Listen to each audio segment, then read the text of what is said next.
நீங்க சாப்பிட்டீங்களா? ம் சாப்பிட்டோம்டா. நீ சாப்பிட்டியா அஞ்சலி? சாப்பிட்டேன். நீங்க? வெயில் ஜாஸ்தியா இருக்கு, உங்களுக்கு மோர் பண்ணி வச்சிருக்கேன், எடுத்துட்டு வரேன். மோர்.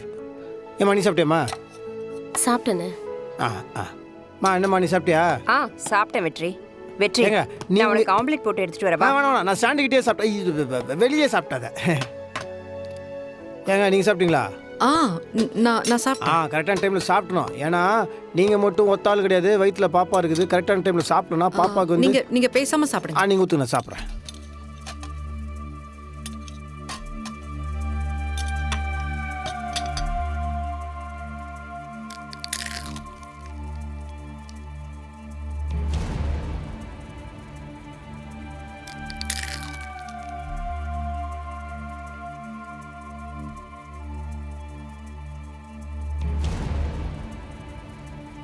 என்னடா இது, பாசமாக ஊந்து கவனிக்கிறாங்க, ஆனால் ஃபேஸ் ரியாக்ஷன் மட்டும் வேற மாதிரி இருக்குது.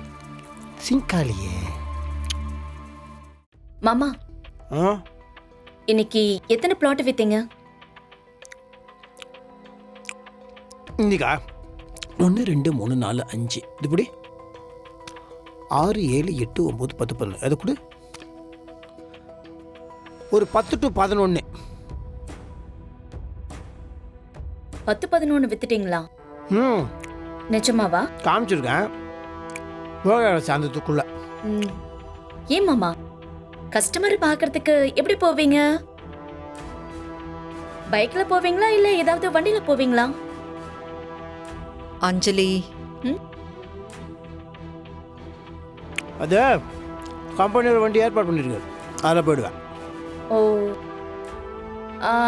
2 வீலரா இல்ல 4 வீலரா? 3 வீலரு.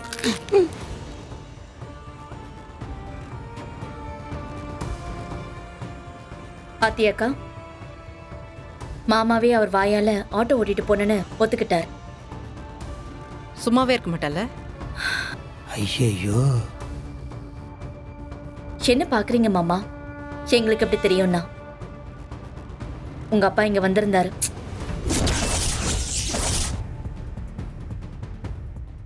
நினச்சேன் ரோட்ல கூட சண்டை போடும் போதே அவர் இங்கே வருவாருன்னு நினச்சேன். கூடவே அந்த சைட் ஸ்டாண்ட் வந்துருக்குமே. ஏங்க வந்து உங்களை தான் திட்டினாரா, அதை கேட்டாரா? இல்ல, அதெல்லாம் ஒண்ணும் இல்ல. துளசி, எதுவும் திட்டல. நீ சும்மாரு. திட்டினாராவா? துளசிய அந்த திட்டினாருடா. அவளை கேட்காத கேள்வி கிடையாது. ஊரை விட்டு வேற போ சொல்றாரு. என்ன அத்தை? என்ன நினைச்சிட்டு சும்மா இருங்க. ஒவ்வொரு வாட்டி நானும் சும்மாவே இருக்கேன், அவர் என்னங்க நினைச்சிட்டு இருக்காரு அவரு? என்னங்க அன்னைக்கு அவர் வீடு அவர் என்னமோ பேசினா 2 பேரும் சும்மா இருந்தாங்க. இப்போ என்ன அவர் விடாது? நானும் அவர் வாங்கி கொடுத்த ட்ரெஸ் போட்டுக்கலாம், இல்லைன்னா அவர் வாங்கி கொடுத்த புடவை கட்டிட்டு இருக்கீங்களா? இல்லங்க, ஓவரா போயிட்டு இப்படியே சும்மா வெற்றி, இத பாருங்க, பதிலுக்கு பதில் சண்டை போடுறதுல ஒண்ணும் கிடைக்க போறது இல்ல. இப்ப அதுவா முக்கியம்? நீங்க நான் கேக்குற கேள்விக்கு பதில் சொல்லுங்க. என்னதுங்க? ஏன் ஆட்டோ ஓட்டுறீங்கன்னு எங்க கிட்ட சொல்லல? இல்லை, ஆட்டோலாம் நான் ஓட்டுறேன்னு சொன்னால் நீங்கள் மனசு கஷ்டப்படுவீங்க, அதான் சொல்ல. என்ன வெற்றி, நீங்க திருடுனா இன்னொருத்தரை ஏமாத்தினாதான் நான் கஷ்டப்படுவேன். நேர்மையா நீங்க உழைச்சிங்கன்னா நான் வருத்தமே படமாட்டேன். அப்போ நான் ஆட்டோ ஓட்டுறது உங்களுக்கு ஓகேவா? இல்ல, ஓகே சொல்லியிருக்க மாட்டேன். ஏன்? இப்படி வாடகை ஆட்டோ ஓட்டி கஷ்டப்பட வேண்டாம், லோன் போட்டு ஒரு சொந்த ஆட்டோவை வாங்கி கஷ்டப்படுங்கன்னு சொல்லியிருப்பேன். ஆட நீங்கள் வேறு சும்மா இருங்க. ஏங்க கண்ணை மறைச்சிங்க, வாசக்கால் பார்த்து எங்க கூட்டு போறீங்க நீங்க? என்ன நீங்க வாங்க, நான் சொல்றேன்.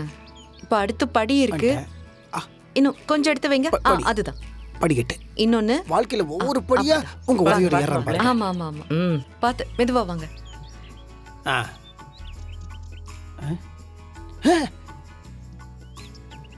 ஏன்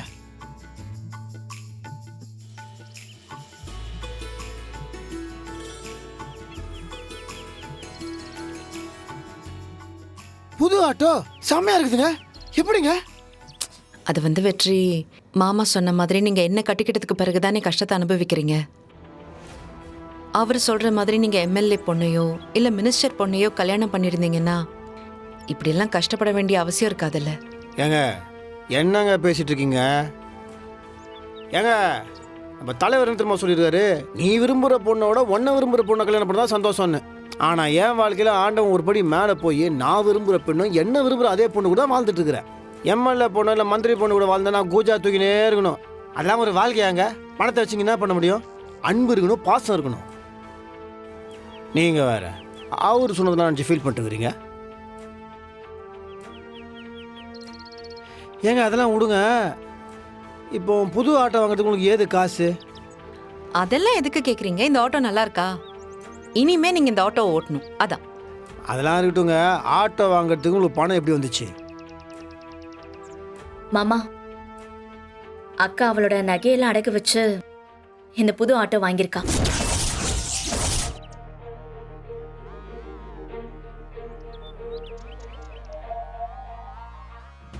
கொஞ்சம் கையை பாருங்க.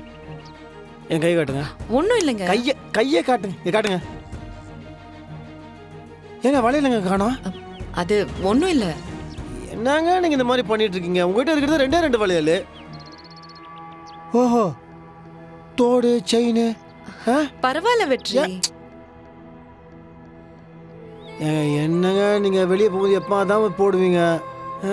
பழகு அப்பெல்லாம் பண்ண போகிற நேரத்தில் என்னங்க நீங்கள் மொட்டை கையாவாக இருப்பீங்க. என்னங்க இப்படிலாம் பண்ணுறீங்க நீங்கள்? ஐயோ காம் டவுன். எதுக்கு? ஏன் நீங்க சம்பாதிச்சு எனக்கு தர மாட்டீங்களா? நான் அடகு வச்சதெல்லாம் என் பிறந்த வீட்டுல இருந்து எனக்கு சீதனமா கொடுத்ததுதான். நீங்க அதெல்லாம் விடுங்களேன். ஆனா நீங்க எனக்காக சம்பாதிச்சு 1 கிராம் தங்கம் வாங்கி கொடுத்தீங்கன்னா அதுல கிடைக்கிற சந்தோஷம் எனக்கு வேற எதுலயும் கிடைக்காது வெற்றி. 1 கிராம்ல நிறையவே வாங்கி தருவேன். எனக்கு நம்பிக்கை இருக்கு வெற்றி, நீங்க வாங்கி தருவீங்க. துளசி, போற போக்குல அப்பா அம்மாவை விட புருஷன் தான் வசதின்னு சொல்லிட்டல. ஐயோ, நான் அந்த அர்த்தத்துல சொல்லலம்மா. நீ சொல்றது ஒரு விதத்துல கரெக்ட் தாம்மா. ஏன்னா புருஷங்கிற உறவு தான் ஒரு பொண்ணுக்கு காலத்துக்கும் கூட வரும். சரி, டைம் ஆயிடுச்சு. நல்ல நேரம் போயினே இருக்குது. வாங்க வாங்க, டே பேசுனீங்க இப்படி டப்புன்னு பூஜை போடுங்க.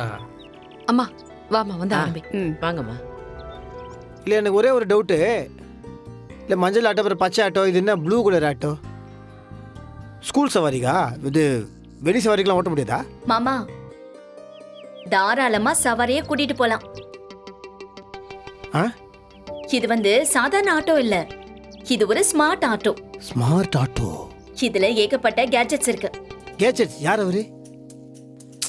வெற்றி, அவ சொல்றத கேளுங்க முதல்ல. சொல்லுமா. மாமா, டேஷ்போர்ட்ல கேமரா, அப்புறம் மைக்கு, இந்த மாதிரி ஏகப்பட்ட வசதி எல்லாமே இருக்கு இந்த ஆட்டோல. பாருடா, அதுதான் கேட்ஜெட்ஸ். ஓ, புரிஞ்சிருச்சு. சரி சரி, ஆரம்பிக்கலாம். என்னது? இந்தாம்மா. என்னங்க